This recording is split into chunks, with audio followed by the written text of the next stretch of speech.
এই আলু টিক্কা যে একবার খাবে বারবার খেতে চাইবে। আলু টিক্কা বানানোর জন্য এখানে আমি নতুন আলু নিয়েছি। এগুলো সবগুলো একটা একটা করে গ্রেড করে নিব। তো সবগুলো গ্রেড করে নিয়েছি এইভাবে। তো এটাকে এখন আমি ভালো করে ধুয়ে নিয়েছি। এটা এখন একটু গরম জলে একটু সেদ্ধ করে নিব 5 মিনিটের মতো। তো এখন নামিয়ে নেব। নামিয়ে সেকে জলটা ভালো করে ফেলে দেব এখন।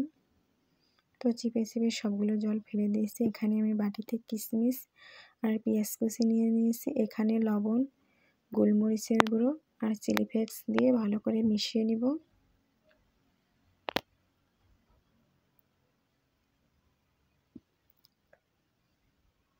এই আলুর মাঝখানে দিয়ে দিলাম চিলি ফ্লেক্স।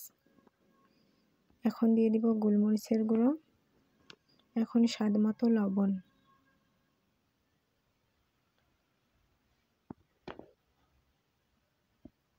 এখানে দিয়ে দিলাম আমি চালের গুঁড়ো। এটাকে দিয়ে ভালো করে মাখিয়ে নিব।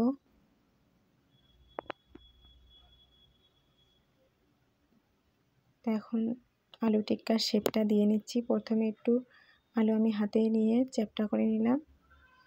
তারপর ওটার মাঝখানে কিশমিশ আর পেঁয়াজ কুচিটা দিয়ে দিলাম। তো আবার আমি হাতে নিয়ে চ্যাপ্টা করে গোল গোল করে নিয়ে নিলাম, ওটার উপরে দিয়ে দিলাম। তো এইভাবে আমি সবগুলো বানিয়ে নিব।